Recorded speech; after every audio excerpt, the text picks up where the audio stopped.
দেশজুড়ে জনসংযোগে নামছে বৈষম্য বিরোধী ছাত্র আন্দোলন ও নাগরিক কমিটি।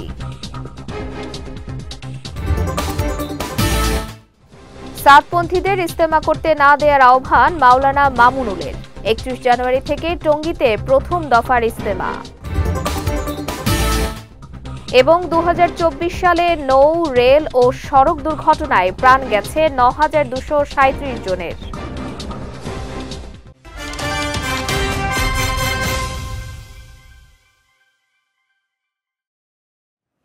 আসসালামু আলাইকুম।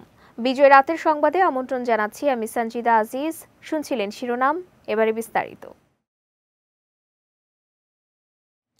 জুলাই বিপ্লবের ঘোষণাপত্রকে সামনে রেখে আগামী 6 থেকে 11 জানুয়ারি সারা দেশে জনসংযোগ করবে বৈষম্য বিরোধী ছাত্র আন্দোলন এবং জাতীয় নাগরিক কমিটি। দুপুরে রাজধানীর বাংলা মোটরে বৈষম্য বিরোধী ছাত্র আন্দোলনের কেন্দ্রীয় কার্যালয়ে যৌথ সংবাদ সম্মেলন হয়। সেখানে এই ঘোষণা দেন সংগঠনটির আহ্বায়ক হাসনাত আব্দুল্লাহ। বলেন, জনসংযোগের মাধ্যমে দেশের শিক্ষা প্রতিষ্ঠানে ছাত্র, নাগরিক ও জনতার কাছ থেকে জুলাই বিপ্লবের ঘোষণাপত্রের বিষয়ে মতামত নেওয়া হবে। সংবাদ সম্মেলনে জাতীয় নাগরিক কমিটির আহ্বায়ক নাসির উদ্দিন পাটোয়ারি বলেন, ঘোষণাপত্র প্রণয়নে সরকারের কার্যক্রম এখনো দৃশ্যমান নয়।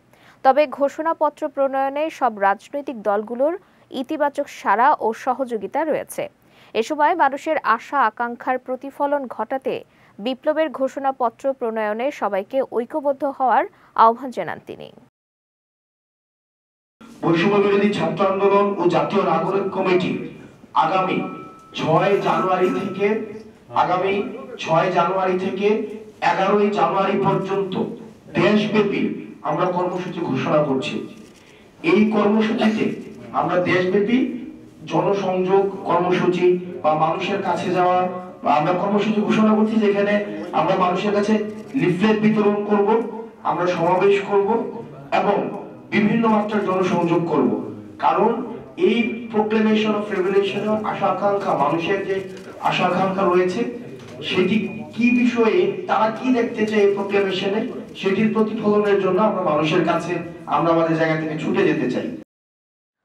প্রথম পর্বের বিশ্ব ইস্তেমা 31 জানুয়ারি থেকে শুরু হয়ে 2 ফেব্রুয়ারি পর্যন্ত চলবে। একথা জানিয়ে সাতপন্থীদের দ্বিতীয় পর্বের ইস্তেমা করতে না দিতে সরকারের প্রতি আহ্বান জানিয়েছেন মাওলানা মামুনুল হক। দুপুরে কাকরাইল মসজিদ প্রাঙ্গণে আয়োজিত সংবাদ সম্মেলনে তিনি একথা বলেন। মামুনুল হক বলেন, 2018 সালেও অতর্কিত হামলা চালিয়ে হত্যা ও 5000-এর বেশি সাথীদের আহত করা হয়েছিল। সাতপন্থীদের সেই হামলায় ছোট ছোট বাচ্চারাও মুক্তি পায়নি। সেই ঘটনার যথাযথ বিচার হলে 2024 সালে হামলার ঘটনা ঘটত না। তাই সাতপন্থীদের এই হামলার বিচার না হওয়া পর্যন্ত তাদের তাবলিগের সব ধরনের কাজ থেকে বিরত রাখার দাবি জানান হেফাজত নেতা। তাবলিগ জামায়াতের মুরব্বীরা বলেন, 17 ডিসেম্বরের ঘটনা প্রমাণ করে এতে আন্তর্জাতিক ও অভ্যন্তরীণ অপশক্তির যোগসাজশ আছে। তাই সাতপন্থীদের বিরুদ্ধে যথাযথ ব্যবস্থা না নিলে শুধু তাবলিগের কাজই নয়, দেশের আইন শৃঙ্খলা পরিস্থিতির অবনতি ঘটতে পারে। হত্যাকাণ্ডে নেতৃত্বদানকারীদের মধ্যে প্রথম সারির অপরাধীরা নির্বিঘ্নে ঘুরে বেড়ালেও তাদেরকে এখনও পর্যন্ত গ্রেফতার করা হচ্ছে না। বিগত ফ্যাসিবাদী সরকারের আমলেও ফ্যাসিস্ট সরকারের প্রত্যক্ষ মদদে 2018 সালের ডিসেম্বরে একবার এমনই অতর্কিত হামলা চালিয়ে সাতপন্থীরা ইজতেমার মাঠে হত্যাকাণ্ড সহ প্রায় 5000 সাথীদেরকে আহত করেছিল। ইজতেমার মাঠে অবস্থিত মাদ্রাসার ছোট ছোট বাচ্চাদের উপর তাণ্ডব চালিয়েছিল। কিন্তু সেই সরকারের প্রশ্রয়ে এত বড় অপরাধ করেও তারা নির্বিঘ্নে ছাড় পেয়ে যায়। আমরা মনে করি, যদি 2018 সালে তাদের এই জঘন্যতম হত্যা ও হামলাকাণ্ডের বিচার হতো, তাহলে আর 2024-এর ডিসেম্বরে এই ন্যাক্কারজনক হত্যাকাণ্ডের ঘটনা ঘটত না। এবারও যদি তারা ছাড় পেয়ে যায়, তাহলে তারা ভবিষ্যতে আরও কোনো ভয়াবহ দুর্ঘটনার জন্ম দিতে পারে বলে আপামর জনসাধারণের আশঙ্কা। 2024 সালে সড়ক, রেল ও নৌপথ দুর্ঘটনায় 9237 জন নিহত হয়েছে বলে জানিয়েছে যাত্রী কল্যাণ সমিতি। এছাড়া আহত হয়েছে 13,190 জন। সকালে ঢাকা রিপোর্টার্স ইউনিটিতে আয়োজিত এক সংবাদ সম্মেলনে এ তথ্য তুলে ধরেন বাংলাদেশ যাত্রী কল্যাণ সমিতির মহাসচিব মোজাম্মেল হক চৌধুরী। তিনি বলেন, গত বছর মোট দুর্ঘটনার ৬,৩৫৯টি ঘটে সড়কে, যাতে নিহত হয় ৮,৫৪৩ জন আর আহত হয়েছে ১২,৬০৮ জন। ২০২৩ সালের তুলনায় ২০২৪ সালে সড়কে ১.৫৪% দুর্ঘটনা, নিহত ৭.৫০% এবং আহত বেড়েছে ১৭.৭৩%।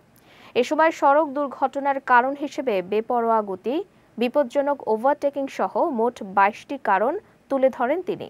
এছাড়া বাংলাদেশ যাত্রী কল্যাণ সমিতি দুর্ঘটনা কমাতে দ্রুত সড়ক নিরাপত্তা আইন প্রণয়ন করা সহ ১৩টি সুপারিশ তুলে ধরে।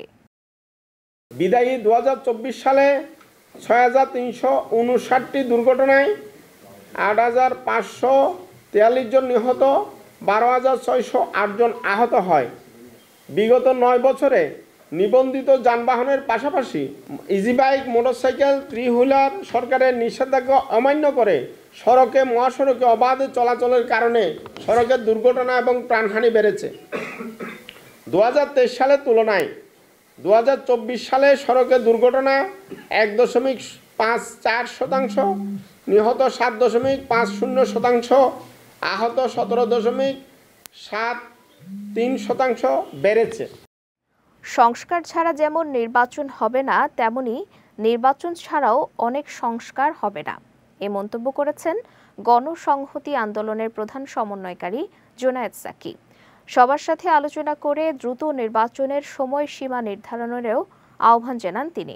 দুপুরে রাজধানীতে গণসংহতি আন্দোলন আয়োজিত এক আলোচনা সভায় এই মন্তব্য করেন তিনি। জুনায়েদ সাকি বলেন, দেশের জন্য কি কি সংস্কার দরকার সে বিষয়ে রাজনৈতিক দলগুলোর সঙ্গে অন্তর্বর্তী সরকারকে আলোচনা করতে হবে। তিনি বলেন, জুলাই আগস্টের আন্দোলনের স্বপ্ন যেন বেহাত হয়ে না যায়, এজন্য রাজনৈতিক শক্তিগুলোকে সক্রিয় হতে হবে। গণসংহতি আন্দোলনের এই সমন্বয়ক আরও বলেন, দেশে বিভাজনের রাজনীতি উপড়ে ফেলে বৈষম্যহীন এক বাংলাদেশ গড়ে তুলতে হবে। দেশের মানুষের অধিকার আদায়ে বাংলাদেশের সর্বত্র গণতান্ত্রিক শক্তি গড়ে তুলতে হবে। তর্ক উঠে গেছে সংস্কার আগে না নির্বাচন আগে। আমরা পরিষ্কার করে বলি, নির্বাচনের জন্য সংস্কার দরকার, আর নির্বাচন গণতান্ত্রিক উত্তরণের গুরুত্বপূর্ণ অংশ। নির্বাচন লাগবে, এমনকি বৃহত্তর সংস্কার সম্পন্ন করতেও নির্বাচন লাগবে। একটা সংস্কার ছাড়া যেমন নির্বাচন হবে না, তেমনি অনেক সংস্কার আছে যেটা নির্বাচন ছাড়া সম্পন্ন করা যাবে না। নির্বাচনের জন্য আমাদের অনেকগুলো সংস্কার করতে হবে। কি কি সংস্কার করা দরকার আমরা অন্তর্বর্তী সরকারকে বলি, অবিলম্বে সমস্ত অংশীদারদের সাথে, শিক্ষার্থী, রাজনৈতিক দল, শ্রেণী পেশার সকল অংশীদারদের সাথে আলোচনা করুন, বসুন, নির্বাচনের আগে সংস্কার যদি আমরা সুনির্দিষ্ট করি, কতটা সময় লাগবে সেটা সুনির্দিষ্ট করি এবং আমরা নির্বাচনের সময়সীমা ঠিক করি। রাজনৈতিক দল করতে চাইলে ছাত্র প্রতিনিধিদের সরকার থেকে পদত্যাগের আহ্বান জানিয়েছেন বিপ্লবী ওয়ার্কার্স পার্টির সাধারণ সম্পাদক সাইফুল হক। সকালে রাজধানীর সেগুনবাগিচায় সংহতি মিলনায়তনে কাউন্সিল অধিবেশনে তিনি এ আহ্বান জানান। সাইফুল হক বলেন, সরকারি ছত্রছায়ায় কোনো রাজনৈতিক দল তৈরি হলে তাদের অধীনে সুষ্ঠু নির্বাচন হওয়া নিয়ে প্রশ্ন উঠবে। তিনি বলেন, সংস্কার ও নির্বাচনকে মুখোমুখি করা খুব ভুল সিদ্ধান্ত। ফেব্রুয়ারির মধ্যে আলাপ আলোচনা করে ঐকমত্যের ভিত্তিতে সংস্কার শেষ করার কথা বলেন বিপ্লবী ওয়ার্কার্স পার্টির সাধারণ সম্পাদক। নতুন প্রজন্ম তাদের ভিশন চিন্তা নিয়ে দল করতে খুব ভালো কথা, কিন্তু তার আগে উচিত হবে তাদের যারা সরকারে আছেন সরকার থেকে তাদেরকে পদত্যাগ করে বাইরে অবস্থান নেওয়া, স্বাধীনভাবে তারা উদ্যোগ নেবেন, যেভাবে সমস্ত সবাই রাজনৈতিক দল করে। কারণ তারা যদি সরকারের থেকে যদি আবার একটা রাজনৈতিক দল বা প্ল্যাটফর্ম তৈরি করার চেষ্টা করেন, তাদের যেটুকু সম্ভাবনা, সেই সম্ভাবনা কিন্তু বিনষ্ট হওয়ার ঝুঁকি থাকবে। এবার জেলা সংবাদ।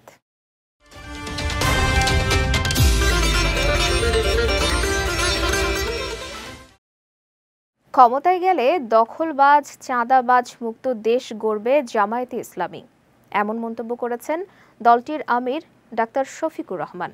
সকালে কুষ্টিয়া সরকারি কলেজ মাঠে জামায়াতের কর্মী সম্মেলনে প্রধান অতিথির বক্তব্যে তিনি এই মন্তব্য করেন। এ সময় শফিকুর রহমান বলেন, ক্ষমতায় গেলে নারীদের স্বাধীনতা হরণ করা হবে, এটি সম্পূর্ণ ভুল কথা। জামায়াত নারীদের ব্যক্তি স্বাধীনতায় বিশ্বাস করে, আর তাই ক্ষমতায় গেলে সবচেয়ে বেশি নিরাপদ থাকবে নারীরাই। এছাড়া মুক্তিযোদ্ধাদের সম্মান দেখাতেও নানা উদ্যোগ নেওয়া হবে বলেও জানান তিনি। এ সময় বিগত সময়ে মেগা উন্নয়নের নামে মেগা ডাকাতি করা হয়েছে বলেও মন্তব্য করেন জামায়াতের আমির। তারা নারী পুরুষের ব্যবধান এনে আমাদেরকে বলে জামাতে ইসলামে ক্ষমতায় গেলে এই দেশে মহিলারা বিপদে পড়বে। কেন বিপদে পড়বে? মহিলা তো মায়ের জাতি, আমরা তো তাদেরকে মায়ের মতো সম্মান করতে চাই, সম্মান করি। এর প্রমাণ আমাদের পরিবারের সদস্যবৃন্দ, তারা লেখাপড়া করে, তারা পেশাগত দায়িত্ব পালন করে, তারা সামাজিক দায়িত্ব পালন করে, তারা রাজনৈতিক দায়িত্ব পালন করে। আমি একটা ক্ষুদ্র মানুষ, আমিও তার প্রমাণ। দুটি মেয়ে, তারাও চিকিৎসক, তারাও মানুষকে সেবা দেয়। একটি ছেলে, সেও চিকিৎসক, সেও মানুষকে সেবা দেয়। তাহলে আমি তো শুধু আমার ছেলেটাকে চিকিৎসক হওয়ার জন্য চেষ্টা করি নাই, মেয়েদেরকেও চেষ্টা করেছি। আমাদের বিরুদ্ধে এই সমস্ত অভিযোগ সম্পূর্ণ মিথ্যা। টাঙ্গাইলের কালীহাতিতে রেললাইন পার হওয়ার সময় ট্রেনে কাটা পড়ে স্বামী স্ত্রী নিহত হয়েছেন। সকালে উপজেলার ধলাটেঙ্গর ৫ নম্বর ব্রিজের কাছে এই দুর্ঘটনা ঘটে। নিহতরা হলেন ওই এলাকার নীলু মণ্ডল ও তার স্ত্রী কল্পনা রানী মণ্ডল। নিহতের পরিবার জানায়, সকালে উপজেলার রৌহা গ্রামের একটি ধর্মীয় অনুষ্ঠান থেকে বাড়ি ফিরছিলেন নীলু ও কল্পনা রানী মণ্ডল। এ সময় রেললাইন পার হওয়ার সময় উত্তরবঙ্গ থেকে ছেড়ে আসা একটি ট্রেনের নিচে কাটা পড়েন তারা। এতে ঘটনাস্থলেই মৃত্যু হয় তাদের। বিষয়টি নিশ্চিত করে যমুনা সেতু পূর্ব ইব্রাহিমাবাদ স্টেশন মাস্টার জানান, ঘটনার পরপরই মরদেহ দুটি পরিবারের কাছে হস্তান্তর করা হয়েছে।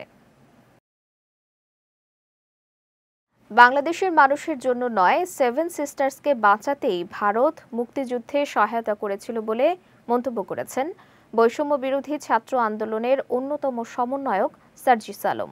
সকালে চট্টগ্রামে ইসলামী আন্দোলন আয়োজিত ভারতের রাজনৈতিক ও সাংস্কৃতিক আধিপত্যবাদ শীর্ষক এক গোল টেবিল আলোচনায় এ মন্তব্য করেন তিনি। বলেন, আওয়ামী লীগের মাধ্যমে ভারত দীর্ঘদিন আমাদের ওপর ক্ষমতার প্রয়োগ করেছে। তরুণ প্রজন্মের কাছে দেশটিকে পীরের পর্যায়ে নিয়ে যাওয়া হয়েছে। এই আধিপত্যবাদকে ভাঙতে হবে। ৭১-এর আগে ও পরে ভারত বাংলাদেশকে কিভাবে ব্যবহার করেছে তা লেখনির মাধ্যমে তুলে ধরতে হবে। এ সময় শেখ হাসিনাকে আশ্রয় দিয়ে ভারত ভুল করেছে বলেও মন্তব্য করেন সার্জিস আলম। এত বড় একটা দেশ এমনি বাংলাদেশের এই মুক্তিযুদ্ধে শেষ সময় গিয়ে বাংলাদেশের সাথে অংশগ্রহণ করেনি।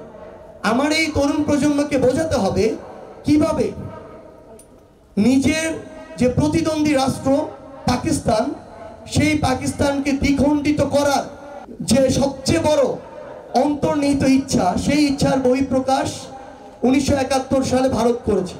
আমাদের এই তরুণ প্রজন্মকে বোঝাতে হবে যে শুধুমাত্র বাংলাদেশের মানুষের জন্য নয়, বরং নিজের 7 সিস্টার্সকে সেভ করার জন্য কিভাবে ভারত এই মুক্তিযুদ্ধে অংশগ্রহণ করেছে। যেই 7 সিস্টার্স 71-এর আগে তাদের ভিতরের যে কালচার, মতপার্থক্য, বিভিন্ন ধরনের পরিবেশ পরিস্থিতির কারণে প্রায় বিদ্রোহের মধ্যে থাকতো, ওই 7 সিস্টার সংলগ্ন যখন পাকিস্তানের একটি বড় অংশ ছিল, তখন ভারত এটার ভয় পেত যে কখন আমি না দ্বিখণ্ডিত হয়ে যাই। সিলেট ও সুনামগঞ্জ জেলার সীমান্তে অভিযান চালিয়ে 1,08 লাখ টাকার চোরা চালানের মালামাল জব্দ করেছে বিজিবি। ভোরে গোপন সংবাদের ভিত্তিতে 48 বিজিবির অধীনস্থ একাধিক বিওপির পৃথক অভিযানে বিপুল পরিমাণ ভারতীয় শাড়ি, চিনি, কম্বল এবং বাংলাদেশ থেকে ভারতে পাচারকালে রসুন, পাথর, শিং মাছ সহ বিভিন্ন পণ্য জব্দ করা হয়, যার আনুমানিক মূল্য প্রায় 1,08,97,000 টাকা। এদিকে সীমান্তে নিরাপত্তা রক্ষা ও চোরাচালান প্রতিরোধে বিজিবির তৎপরতা অব্যাহত রয়েছে বলে জানান সিলেট ব্যাটালিয়নের অধিনায়ক লেফটেন্যান্ট কর্নেল মোহাম্মদ হাফিজুর রহমান। যাচ্ছি খেলার সংবাদে।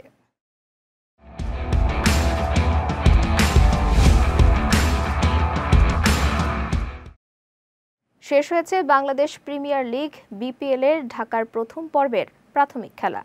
গতকাল পর্যন্ত ঢাকায় হয়েছে প্রথম পর্বের ৮টি ম্যাচ।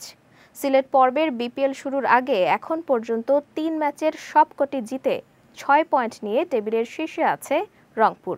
এই পর্বে ২ ম্যাচ থেকে ৪ পয়েন্ট নিয়ে টেবিলের দ্বিতীয় স্থানে আছে খুলনা। ২ ম্যাচ খেলে ১ জয় ও ১ হারে ২ পয়েন্ট নিয়ে টেবিলের তৃতীয় স্থানে আছে চিটাগাং কিংস। আর কিংসদের সমান ম্যাচ খেলে ২ পয়েন্ট নিয়ে টেবিলের ৪-এ আছে ফরচুন বরিশাল। এদিকে ১ জয়ে ২ পয়েন্ট নিয়ে দুর্বার রাজশাহীদের অবস্থান টেবিলের ৫ নম্বরে। অন্যদিকে এখনও জয়ের দেখা না পেয়ে টেবিলের ৬-এ ও ৭-এ আছে যথাক্রমে ঢাকা ও সিলেট। আগামী ৬ জানুয়ারি থেকে সিলেটে বিপিএল-এর দ্বিতীয় পর্ব শুরু হবে। স্প্যানিশ লা লিগায় পিছিয়ে পড়লেও শেষ পর্যন্ত জয় নিশ্চিত করেছে রিয়াল মাদ্রিদ। ভ্যালেন্সিয়াকে তাদেরই ঘরের মাঠে ২-১ গোলে হারিয়েছে লস ব্লাঙ্কোসরা। এদিন ম্যাচের প্রথমার্ধে গোল হজম করে রিয়াল। এরপর দ্বিতীয়ার্ধে ঘটে একের পর এক উত্তেজনাপূর্ণ ঘটনা। গোলরক্ষককে আঘাত করে লাল কার্ড দেখেন ভিনিসিয়াস জুনিয়র।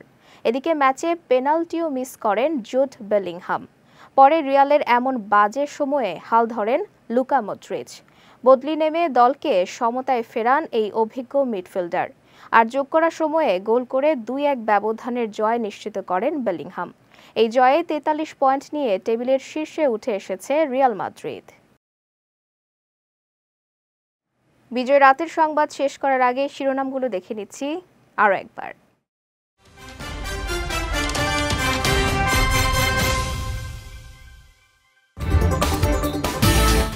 দেশজুড়ে জনসংযোগে নামছে বৈষম্য বিরোধী ছাত্র আন্দোলন ও নাগরিক কমিটি।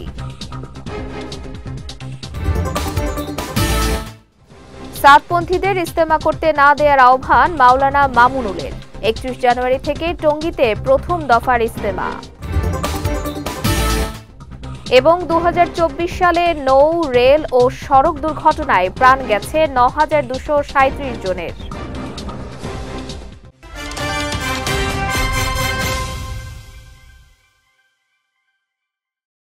বিজয় রাতের সংবাদ শেষে আজকের মতো আমি সঞ্জিদা আজিজ আপনাদের কাছ থেকে বিদায় নিচ্ছি। আগামীকাল একই সময়ে নতুন সব খবর দেখতে চোখ রাখুন বিজয় টিভিতে। এছাড়াও আজকের বিজয় রাতের সংবাদের ভিডিও দেখতে পারেন আমাদের ইউটিউব এবং ফেসবুক পেজে। আমাদের ইউটিউব হলো youtube.com/bijaytvofficial এবং আমাদের ফেসবুক পেজ হলো facebook.com/bijaytvlimited। এতক্ষণ সঙ্গে থাকার জন্য ধন্যবাদ সবাইকে।